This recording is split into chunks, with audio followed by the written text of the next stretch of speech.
Hey guys, herkese merhabalar. So today we're going on a little adventure, going on a little trip. We're taking the bus here, an overnight bus. It's about coming up 9 o'clock now, and we're going to get a bus to Cappadocia. So, place in Turkey famous for its hot air balloons and like rock formations and caves. Really cool place. So yeah, we're going to get the bus pretty shortly. We're just waiting for it now. It's going to take 7 hours. It's quite a long journey, but we do stop off at a few places along the way. We've got an exciting little itinerary that we've got, and we'll aim to show you everything there is to show you about the area. So looking forward to it. Okay guys, we made it to Nevşehir, which is where Cappadocia is essentially. So this is our first sort of port of call. Just tell you a little bit about the journey. Basically, we got on the bus at about 9 o'clock in Istanbul, and we made it here to Nevşehir almost 8:30, 9 o'clock in the morning the following day. So it's quite a long journey. We did make a few stops though at services along the way, and started at the Salt Lake, the Tuzgol, although it sounds really nice, but it was actually completely pitch black when we got there, so we couldn't actually do anything there. But I think if you were coming on this tour, and Mel has been before, it said it was really nice, so it's like worth going to. But on this occasion, it wasn't worth our while because it was pitch black and we couldn't see anything anyway. So, but anyway, we had a little sleep in the bus. And yeah, we got here to Nevşehir. We're going off to underground caves soon, so that'll be the first sort of port of call. Warming up with a tea because we've managed to come on a week where it's actually really cold here. It's like 3 degrees or something, so a bit of a change from Istanbul, which was about like 20. But yeah, we got here and we're going to enjoy the start of the tour basically from now on. So I'm just going to drink my tea and we'll get going.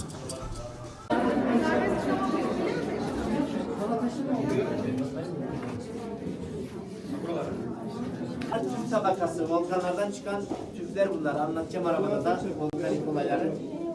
Bunlar volkandan çıkan tüplerin birikmesiyle küllerin, tüplerin birikmesiyle oluşan yapılar. Gözenekli bir yapıya sahip, oyulması da çok kolay. Metal bir aletle kolayca oyulabiliyor. Dokunduğunuz zaman böyle kolay oyulabildiğini hissedersiniz yani metal bir aletle. Buralarda daha önce mağara falan yoktu, yeraltı yoktu arkadaşlar. Sadece böyle zeminle taş dediğiniz şu gibi insanlar koyarak bu alanları oluşturdular. Burası ahır. Şimdi kırmızı oklarla gideceğiz. Mavi oklarla çıkacağız.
You can see where they were.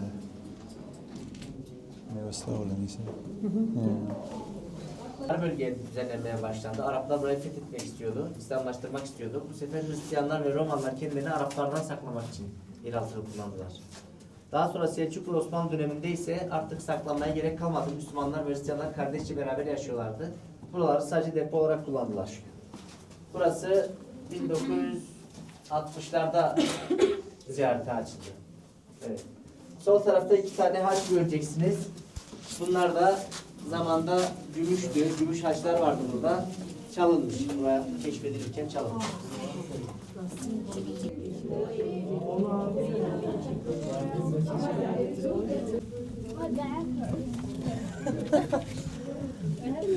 Getting pretty narrow now. It's a bit scary. And we're going down now. Yeah.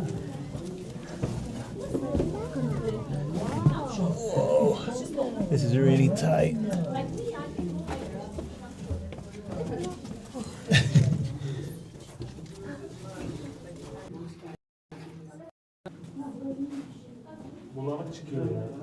Those used to have protection, basically stop people coming in. Gayet güzel bence. Hiç de bulanık değil. Because people like hid in these caves, didn't they?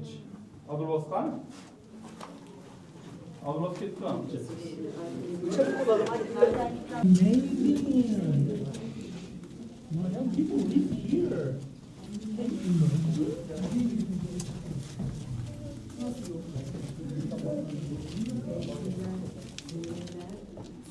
There's so many of these little holes and rooms. Where's the way?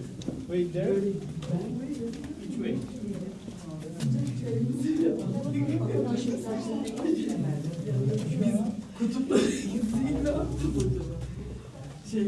Tulumlarla, termo tulumla. Watch your head. Ama çok sıcakmış. Buna demek ki This one's called tunnel, but they're pretty much all tunnels as far as I can see. It's a bit tough on the back and the knees, this. It's really low, some of it. All air coming from here. Is that like the ventilation system? Yeah. Ooh. Ah, yeah. Yeah, you can feel the air. Let's go, go, go. Oh, that was a backpack.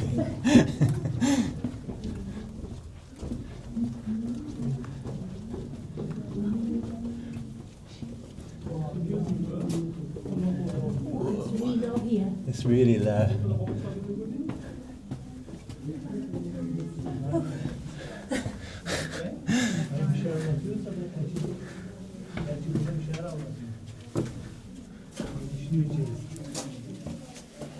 Okay, so in the kitchen here, it's one of the only places you can actually stand up straight in the place.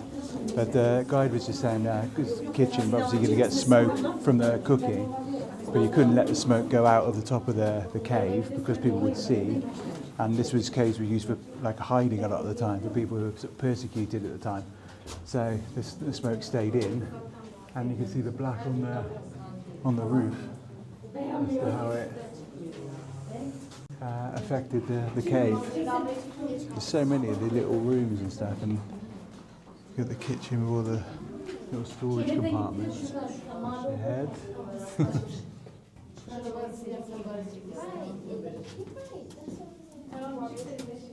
It's amazing that people actually lived here.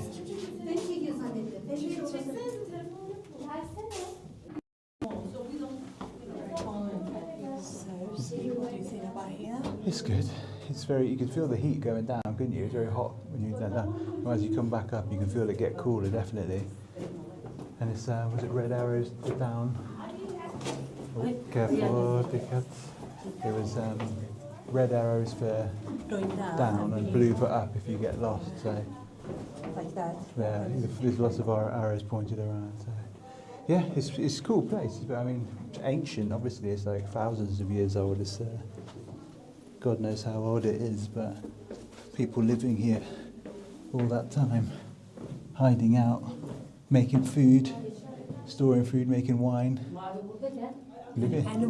Animals stayed in here as well. First floor. Yeah, it's like living their lives down here in the cave.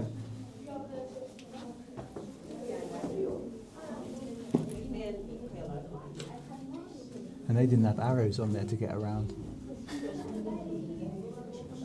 They had to find their own way around. So.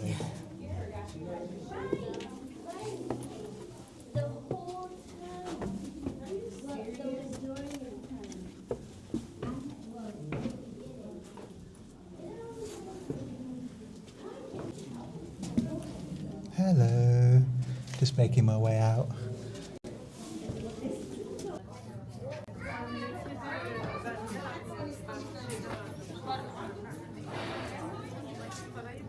Do you need anything there? Sure.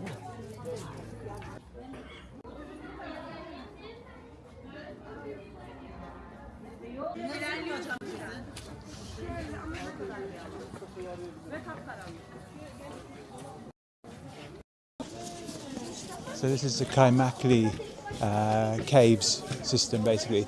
If you're thinking of visiting here, that's the name of the place to come.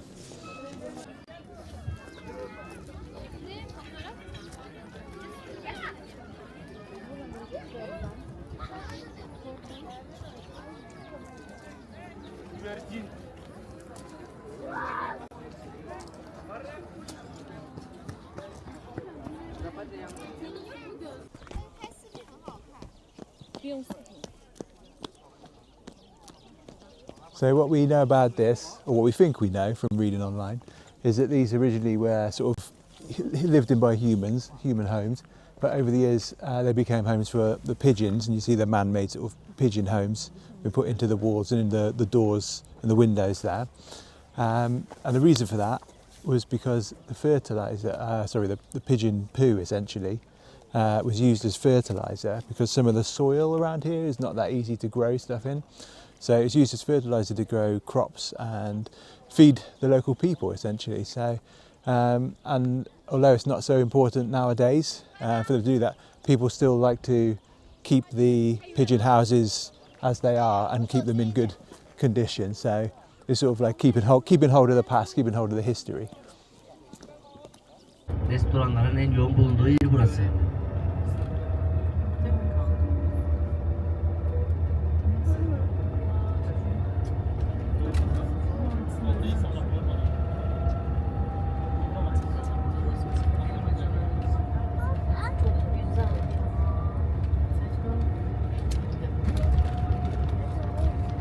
Sol tarafta bir peri bacası var. Are you ready, Steven? What we doing now?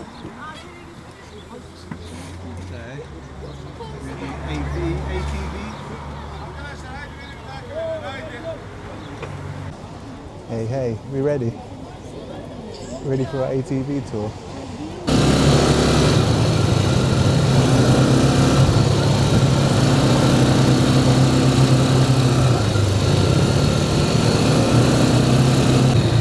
Ready for our ATV tour? We've got a little bit of gas under the hood here. Got a bit of engine going there.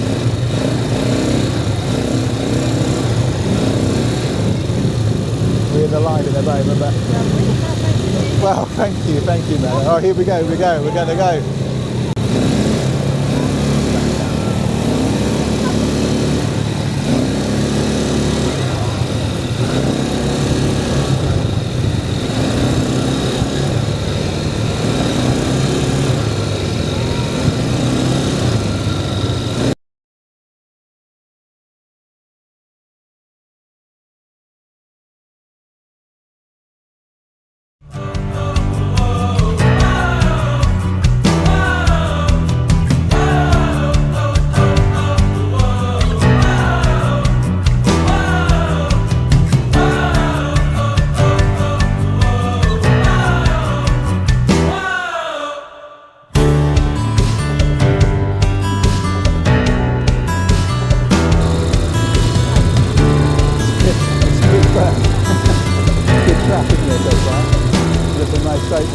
Going round as well.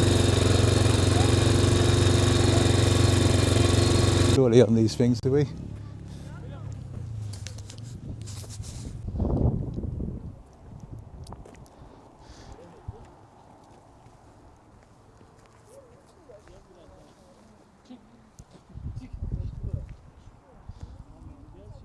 This is where our ATV tour has brought us.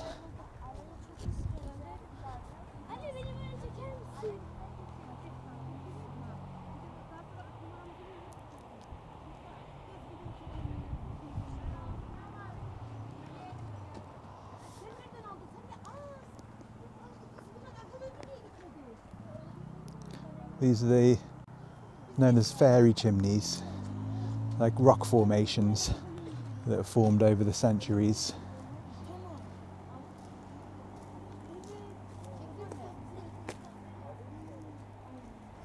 That was a cool little trip, wasn't it? Oh yeah, it was really nice. Different way to get around. Yeah. I like it. It's cool. It's like a nice. Chilly. It is chilly on the fingers and the nose getting around like that. That's no nice ones over there. The fairy chimneys there. We can walk. Yeah, have a little wander.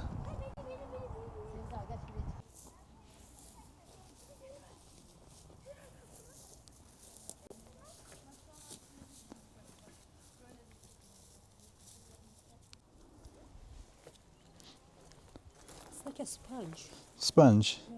It's quite like soft, brittle Yeah. stone, isn't it? So it breaks away. Yeah. How cool. And we got a bit of blue sky as well. Got a bit of blue sky as well.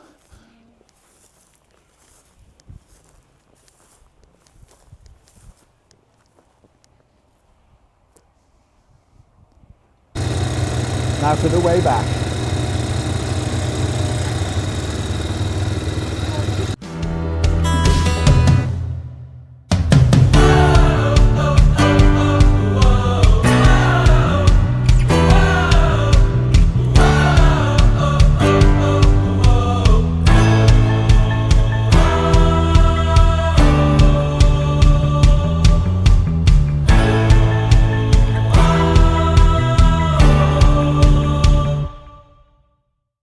Our guide was just saying there that that's the biggest rock formation in Cappadocia. That one in front of us there. You see where people have lived in the homes, and the windows and the doors, they go right all the way to the top almost. Apparently we can't go to the top, it's a little bit dangerous. And this one here, surprisingly, is a police station that's still working.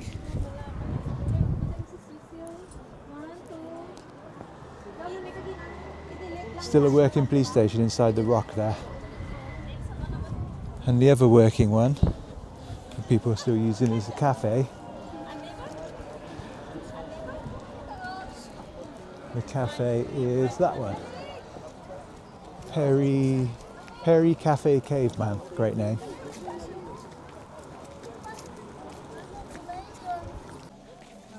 It's all pretty amazing here, but we just noticed in some of the windows they've got some like paintings there.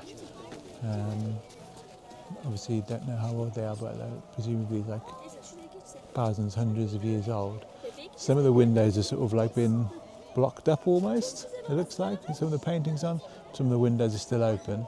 That kid's trying to get in that one. And you can see if you go over the way, Mellow, it looks like that rock on the top is just about to just fall off. Just someone could just nudge it and it will go off, like Roadrunner and Wile E. Coyote.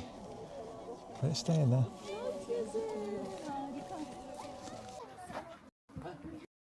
Oh, Can I go in? evet.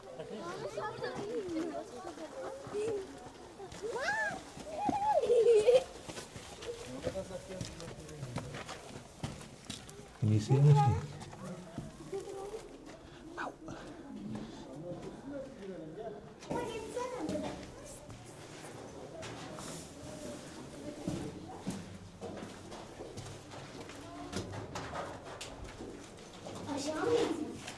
Got a good view out here, Mela.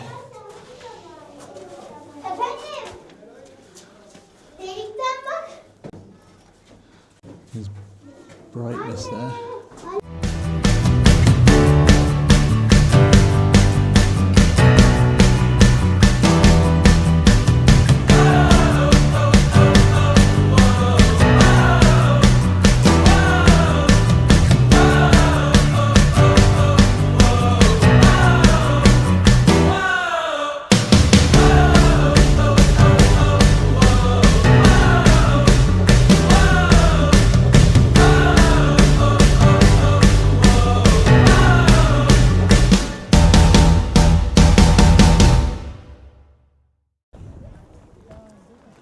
So, I'm not a scientist, but the reason for the fairy chimney effect basically is that thousands of years ago there was a volcanic eruption that covered the area in a hard sort of basalt, so a harder material.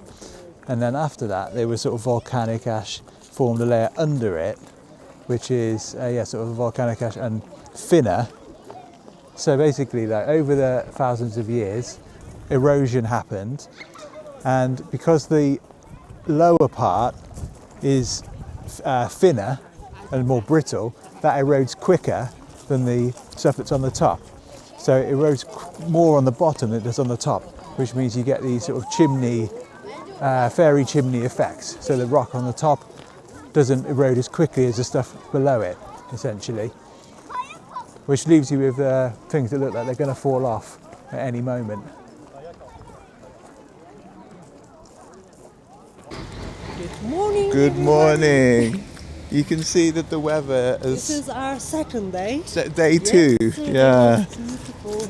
Yesterday was Sunny. fine. We had a bit of sun, A bit hot, but sunny. a bit cloudy, And today, but today the weather's taken a little bit of a turn. it's pretty. It's very but pretty, cold. but it's very cold. It was very cold yesterday, so it's not that surprising, I suppose. But to be honest, actually, it is, because we didn't expect snow this morning when we woke up.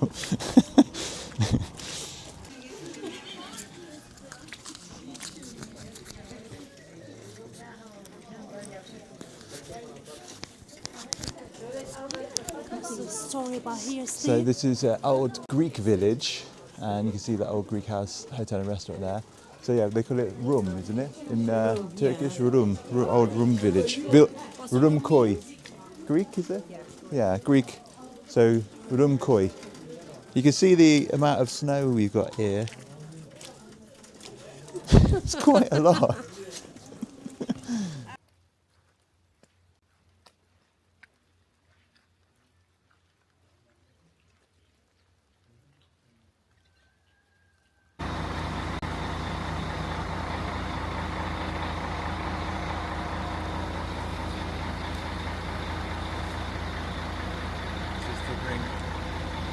This is to bring us luck. Nice man in the shop gave it to us.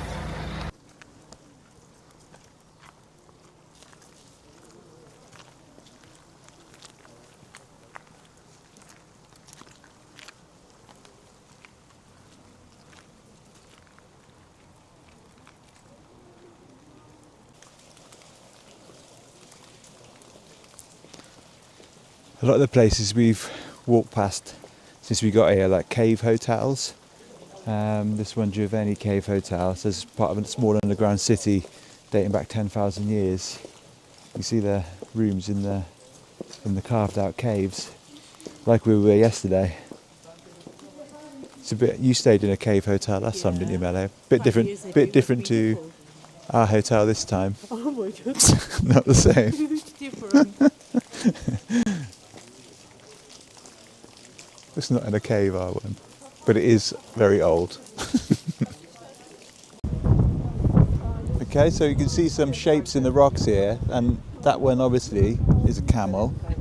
The three, or the head and like two humps of the camel. One next to it Just is the shark's head. there. Shark's head on the bottom of that one, you can sort of see coming out of the ground on the right hand side. Was it the lady's woman's head on the top of that one? I'm shaking. You said shake the camera. And then there was the duck, wasn't it? Or duck. Maybe you can see. A bit tricky to see, yeah. But there is one that looks like a duck.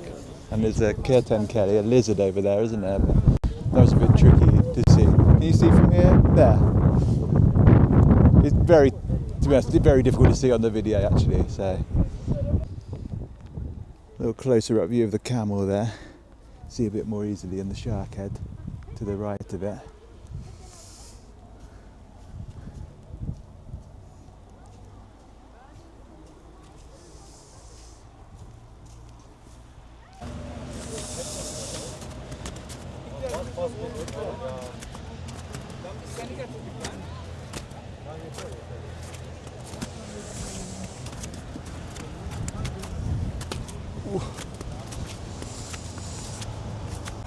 My hands work.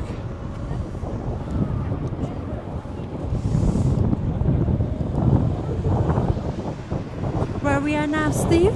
We are at the Three Beauties, and two of them are me and Mello. No, it's Three Beauties. So these three rocks here. You and me. That one is. That's me and you someone there, else. yeah. I don't know who that is, maybe Googe on the Googe. end. Yeah, so Three Beauties. Another sort of obviously rock formation here. And the snow from up this point really adds like a magical little edge to things here. My So hands freeze. Bella's hand is so cold she has to stop recording now.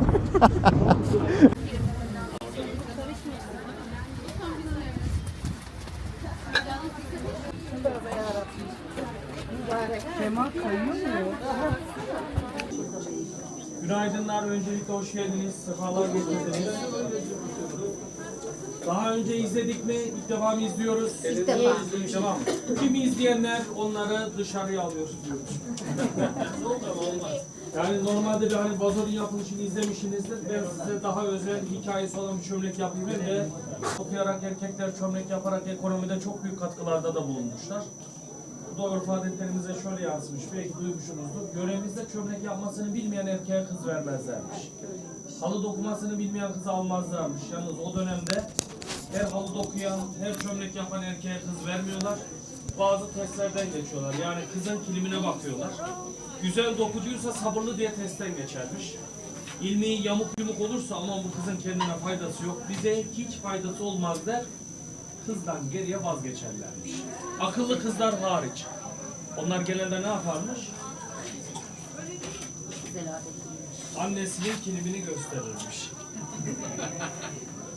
Kayseri'den bir öğrenci kardeşlerimiz geldi, kızlara sordum siz ne yapardınız diye. Bunu da duyduk. Trend yoldan sipariş verdi. Tabii kız tarafı böyle bir zorlu testten geçti. Kız tarafının büyükleri de damadı test eder. Ona atölyesinde bir tane çömlek yaptırırlar. İlk başta çömleğin kapağını, sonra altının şekerliğini.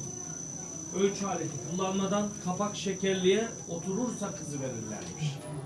Eğer kapak dışına taşar ise oğlum pek de müspet delikanlıymışım, boyluymuşum, bacaklıymışım ama ve lakin çömleğin kapağı olmadı. Bizim kızın yaşı olmadı. Kusura bakma evladım der. Kız alıp götürürlermiş, vermezlermiş. Bakalım kapak oturacak mı? Oturmaz diyen var mı? Varsa çamur atacağım ona göre. Sonra çamur nereden geldi demeyelim. Kayseri'den bir teyzemiz geldi, şekerlik yaptık. Teyzemize sordum, teyzeciğim kapak olur mu olmaz mı diye. Gözünü kıstı, tepeden tırnağa beni 5 dakika süzdü. Arkasına ne deseyim, evli misin, bekar mısın diye sordum. İnsanın aklına kötü kötü sorular geliyor. Dedim ki teyze hayırdır, amacın ne? Kızım mı var, bana mı vereceksin? O yüzden mi sordum dedim. Yok oğlum dedi, beni yanlış anladın. Kızım olsa da zaten sana vermezdim dedi. Niye teyzem dedim, ne eksiğim oldu, ne kusur ettik sana? Kusur eksik değil oğlum da dedi, fazla konuşuyorum dedi.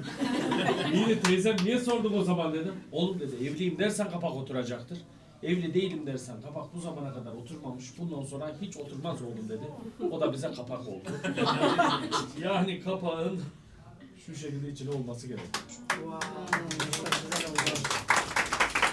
Sağ olun. Ben sizlerle varım, sağ olun. 3 hafta kurutuyoruz, 1040 derecede 16 saat pişiriyoruz. Bayanlar bunu tek tek eliyle çizerek, boyayarak el emeği göz nuru haline getiriyoruz. Bir ürünün meydana gelmesi 2,5 ay sürüyor. Çünkü 33 kere elden geçiyor. Gerçekten çok meşakkatli bir yolculuğu var. Ben size nasıl yapılır şeklini gösterdim. Grubumuzun adına bir kişi bize nasıl yapılamaz şeklini ne yapıyor? Yılan gibi. Melisa bu ne? Benim acısı mı yapıyor? Sen Cappadocia'yı çok mu sevdin? Evet, benim acısı oldu gerçekten. Ustanın iyisi malzeme artırılmış görüyorsunuz teyzesi. Şöyle işaret parmağınla tepesini deniyorsun. Şöyle dik tutuyorsun. Sonra ama girdi. Mecbur yani. Eskiden Sonra tek el 2 parmak. Diğer elini de kenarından tutuyor. Çok bastırma. Ama bu gidiyor. Bu kapak. Bakalım Melisa'nın kapağı oturacak mı? Şöyle bir daha deneyelim. Bir daha yapacağım. Şimdi tek el 2 parmak. Bileğini dik tut. Aşağı doğru bastır. Şimdi 3 parmak. Keşke yapsaydın şey var. 4 5 Gülmeyin. 5 5 girmez. Hatta kolumu sokuyorsun Melisa. Kol, bacak, ayak derken Melisa biraz sonra çömleğe içeriden devam edecek. Elini bir daha ıslat. 4 içinde, 4 dışından. Şöyle düzeltiyoruz. Babaannenin Şu parmaktaki ahenke bir bakın ya. Vallahi helal olsun. Yetenek akıyor. Elini bir daha ıslat Melisa. Hiç daha önce adam boğazı yesin geldi mi? Çok. Şöyle sevmediğin birisini düşün. Boynunu yeterli öldürdü Melisa. Bayağı kızmış yalnız. İnşallah burada değildir. Şimdi kenarlarına şöyle ara boşluk bırakarak bir de cimcik yapıyoruz. Ama helal olsun. Cimciyi kimden öğrendiysen. Cimciyi bayağı güzel yaptı. İki ucundan tutuyoruz. Altını kesiyoruz. Tezgah bize kalacak şekilde. İki elini birbirinden sürüyorsun. Ya Rabbi şükür. Avucumuzu açıyoruz. Melisa'yı alkışlıyoruz. Helal olsun kardeşimize. Bravo.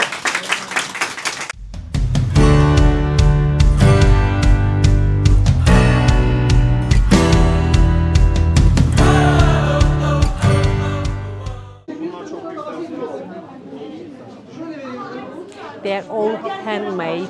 That's why it's a little bit pricey, but it's worth it. Handmade Yeah. stuff, yeah. It's a really good demonstration, actually, Yeah. wasn't it? That guy gave us some really beautiful stuff. Steve, I really like this one. You gonna get that one? Yes. Very nice. You have a coffee in there. He said Yeah. you're making Turkish coffee in here. Yeah, they're really nice. Quite big.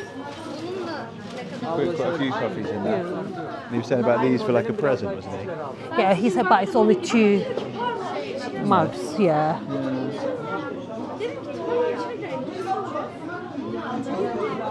Nice colours. Pretty. Lots Lots more up jazz here. there. Yeah. And up there. Oh. With some faces on.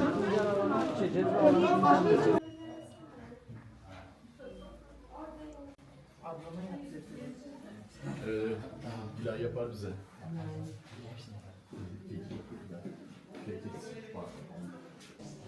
So our guide was telling us on the bus before we came in, this style of like wine, where you store wine or keep it before you're going to drink it.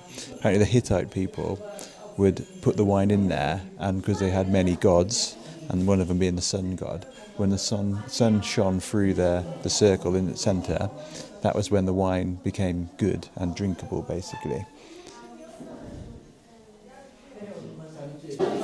I told you before. Yeah. It's really famous for wine. Yeah. It's a very nice little place, isn't it? Yeah.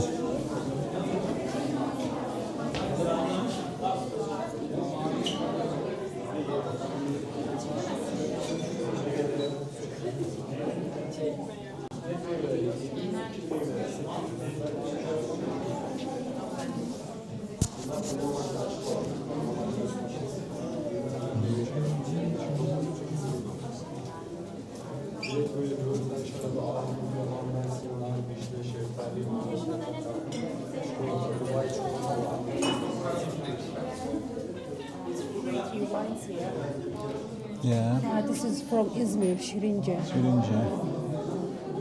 Mango and portugal. Shut up. It's nice. Velilerden deneyebilir miyiz?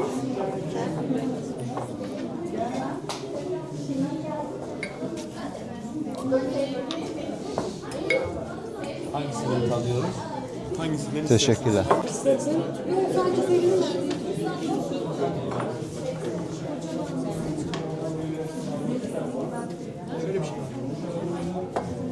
Ha, Şirince.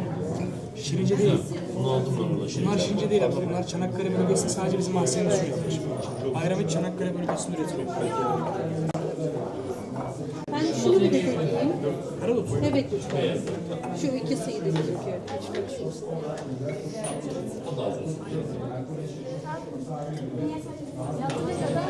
Fiyatlar nereden şey yapıyoruz? Kasadan yardımcı oldular. Ve şu bir tane bardağımız var. Bu muydu? Was it this one? I think this one. İkimiz deneyeceğiz o yüzden.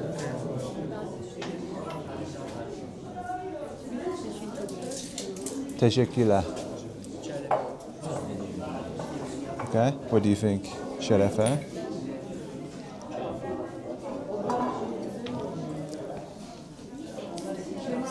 Sweet, nice. Teşekkürler.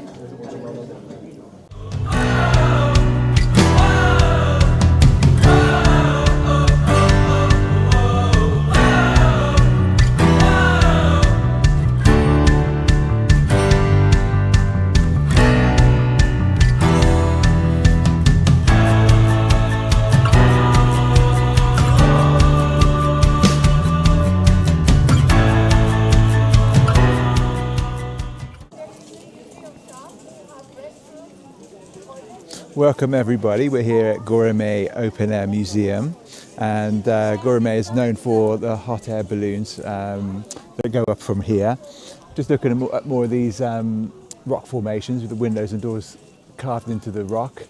We're going to have a good walk around the open air museum here. Not the best day for an open air museum, but we're doing our best. So I was talking about the hot air balloons. We've not seen any yet because of the weather. Yesterday wasn't brilliant, and today obviously is not that great. We've had some snow as well.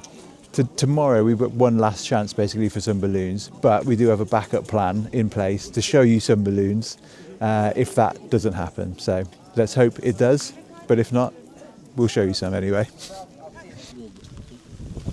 Evet, şimdi şu soldaki gördüğünüz bina apartman gibi, bakın birkaç katlı, 1, 2, 3, 4, 5, 6 katlı. Bunun alt katı yemekhane ve mutfak. Üst katlarında sınıflar, kilise, yatak odaları, ibadet alanları gibi yerler vardı, sosyal alanlar vardı. Burası bir kız yurduydu. Kızlar burada kalıyordu. Kızlar Manastırı, Rahibeler Manastırı. Erkekler Manastırı günümüze ulaşmadı, yıkıldı. Şimdi içerideki kiliselerde bu tarz resimler göreceğiz duvarlarda. Bunlara fresko diyoruz. Bu resimlerle insanlara dini öğretiyorlardı, Hristiyanlığı anlatıyorlardı. Okuma yazma bilmeyenlere de anlatıyorlardı ve dini motivasyonlarını da bu resimler sağlıyordu.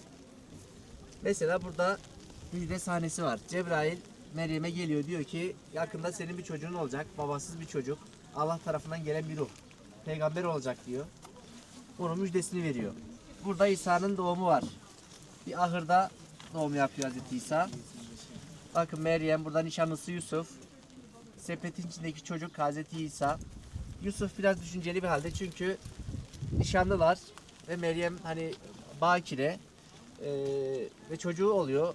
Hani bakire birinden az çocuk olur diye bir düşünce içerisinde, ama daha sonrasında Yusuf bir rüya görüyor. Ona diyorlar ki ondan endişe etme, o bir peygamber doğuracak, onlara sahip çık gibi bir rüya görüyor. Şimdi peygamberler biliyorsunuz mucizeler gerçekleştirir. Bütün dinlerdeki peygamberler. Burada Hazreti İsa, bakın bu kafasında haç olduğu zaman yuvarlak haleler kutsal insanlardır. Bunlar o dönemde yaşamış kutsal insanlardır. Yuvarlak hale içinde gösterirler. Haç olduğu zaman onun Hazreti İsa olduğunu anlıyoruz. Bu Lazarus adında birisi, Lazar 4 gün önce ölüyor. Hazreti İsa onu çok seviyor. Ailesine de söz veriyor. Diyor ki ben Lazar'ı geri dirilteceğim diyor. Bunun gibi pek çok Hazreti İsa'nın ölüleri diriltme mucizesi var. Sakatları iyileştirme, körleri iyileştirme gibi mucizeleri var yani. Hatta havarilerinin bile var. Kendisinin dışında havarileri bir yere gittikleri zaman diyor ki deli varsa, sakat varsa, kör varsa getirin iyileştirelim. İyileştiriyorlar. Burada mezarı açıyorlar. Hazreti İsa diyor ki Lazar dışarıya çık. Adam diriliyor. Böyle bir mucizesi var.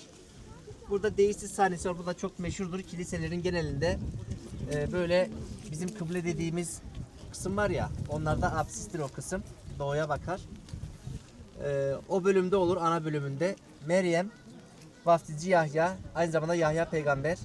Hazreti İsa'dan günahkarlar için af dilemesini istiyorlar Allah'tan. Bu çok meşhurdur, değişsiz sahnesi. Burada son akşam yemeği var. Hazreti İsa'nın havarilerle beraber yediği son akşam yemeği. Bu masadaki herkes çok önemli insan. Kimsenin ihanet etmesi beklenmez, ama Hazreti İsa diyor ki içinizden biri bana ihanet edecek, eli masada olan kişi. Bu Yuda adında birisi. Yudas'ın ihaneti diye geçiyor aynı zamanda.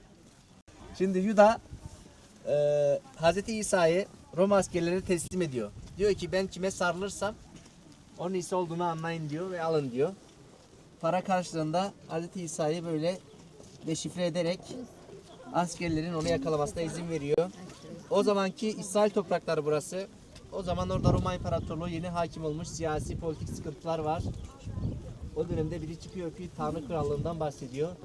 Bu da orada kralı huzursuz ediyor ve Hazreti İsa'yı yakalıyorlar, çarmıha geriyorlar gibi. Anlatacağım. Başkalaşım sahnesi. Hazreti İsa 3 havarisiyle İsrail'deki Tabor Dağı'nda yürürken hayal aleminde Musa ve İlyas peygamberi görüyor ve onlarla konuşmaya başlıyor. Onlarla konuşmaya başladığı zaman diyor ki ben yakında öleceğimi hissediyorum. Öyle dediği anda Hazreti İsa'nın böyle yüzünden nurani bir ifade oluyor. O ışıktan havarileri korkuyorlar, saklanıyorlar böyle. Bundan birkaç ay sonra Hazreti İsa çarmıha geriliyor. Bu sahne başkalaşım yani.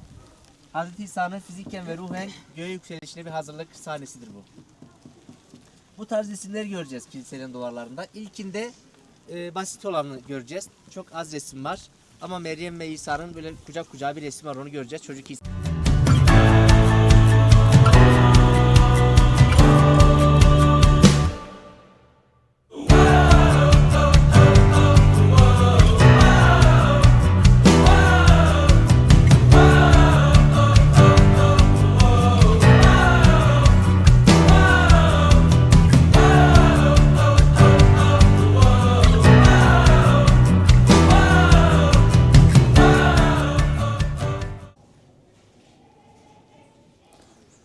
So this room we're in now is more like a dining room. You can see like the rows of seats on either side here and the table through the middle.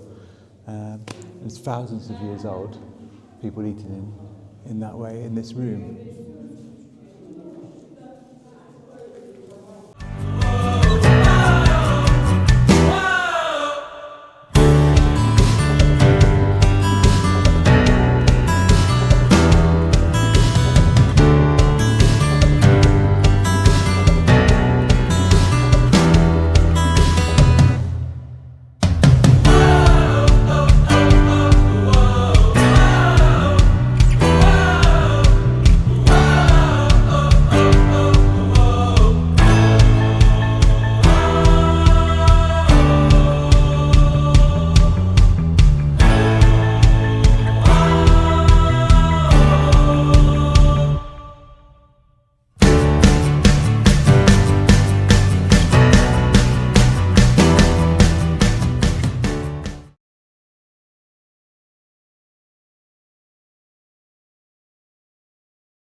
Merhaba Mele.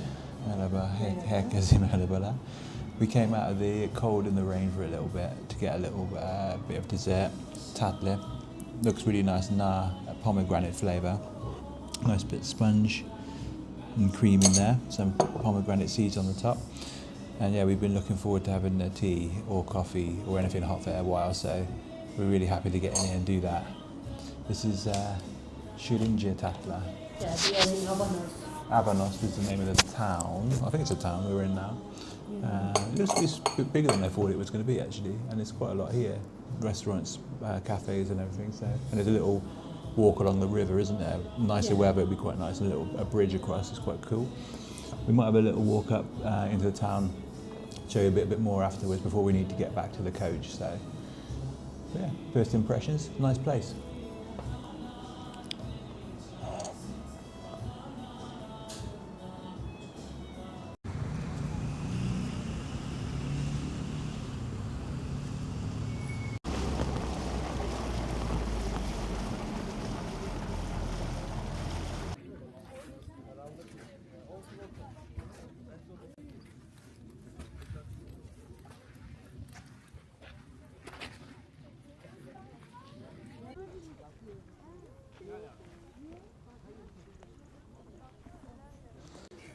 So this place is called Love Valley, very nice name, and it's basically where, when the balloons are being flown, people come and watch, because you see you've got a really nice viewpoint here, you've got the rocks and formations in front of you, you've got views for miles out in front of you, and it's a really nice spot for watching them. Unfortunately, like we mentioned yesterday, even though it's a sunny morning today and most snow's mostly gone, no balloons again today. So we're just come up here to admire the views rather than admire the views with the balloons as well. So it's still beautiful and the sun's out and it's really lovely, bit warmer day today. So we're happy, but a little disappointed we didn't see the balloons live. But as we said, we've got a backup plan which we're going to put into action for some balloons on the video. So, but yeah, beautiful up here this morning. Thank you. Sen adamsın ya.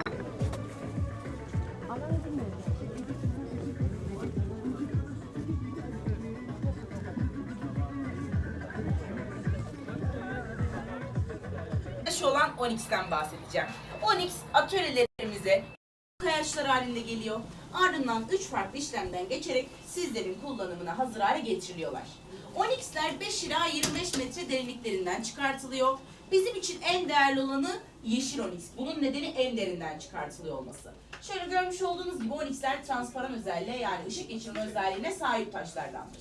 Orta katmandan 10 ila 12 metreden sarı ve kırmızı onyx'lerimiz çıkartılıyor.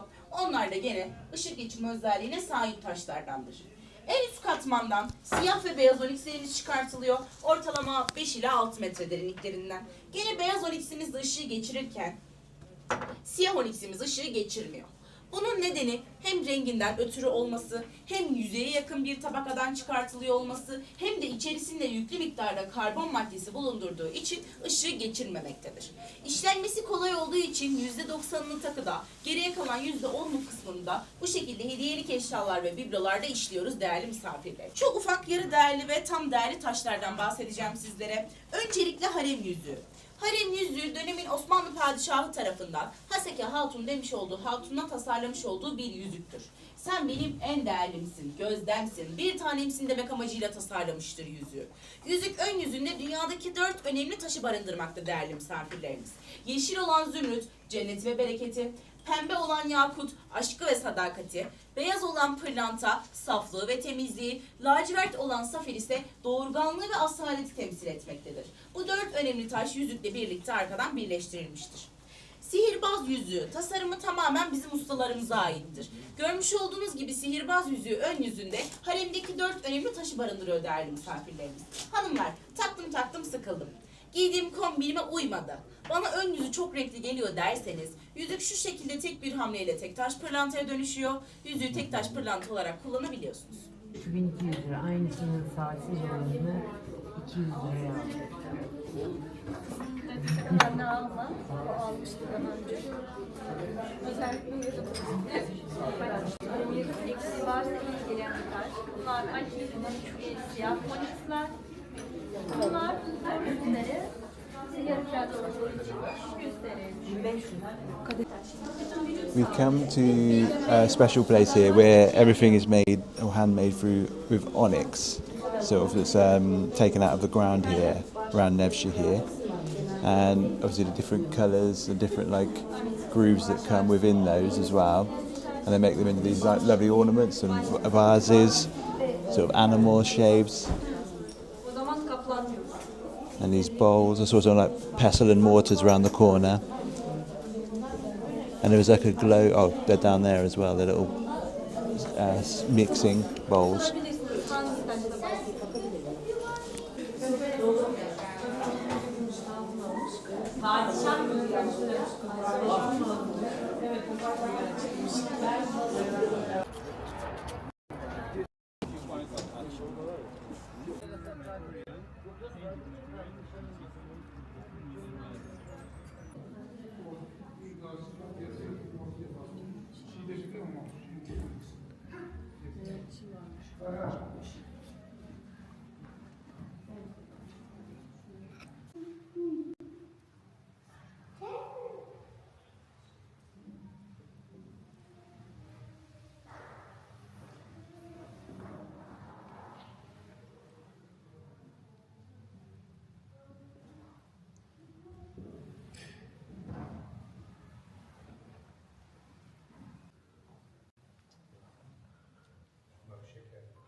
Sesi duyuyor.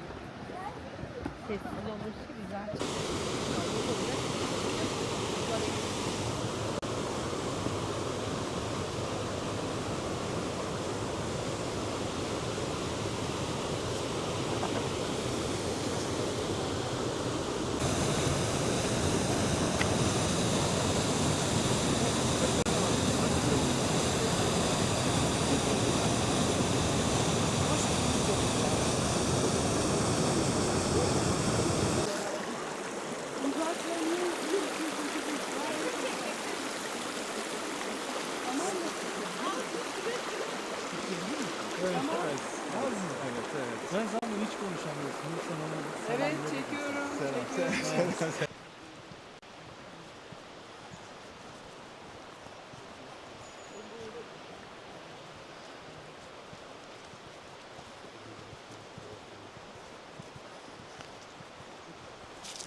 Mellow. Evet. Where are we? The Ihlara Valley? Ihlara. Ihlara. Evet. Ihlara Valley. And this is pretty much our last stop, I think, isn't it, in Cappadocia? And it's a beautiful, really beautiful valley. Very peaceful, very calm, running water in the mountains. Hope you've enjoyed the Cappadocia video. We've got a long journey on the bus back. We might do a little video to say we're back in Kaymakli, but depends how we're feeling at that point. Yeah, maybe 8 or 9 hours. 8 or 9 hours on the bus. Yeah. So, but yeah, it's been nice. What, 3 or 4 days here? We enjoyed it. We've done a lot. Yeah. We've packed a lot into that time. Seen some beautiful sights and yeah, nice memories. And yeah, hopefully you'll enjoy the video and give it a like.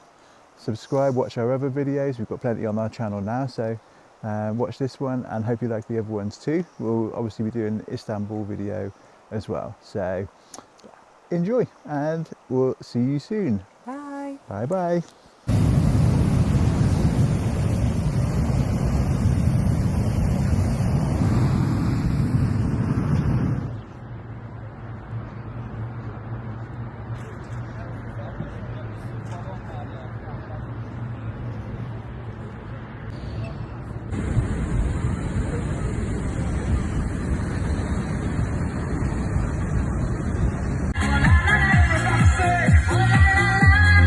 Geri gelelim lütfen, geri gelelim. Ablacığım geri gelir misin?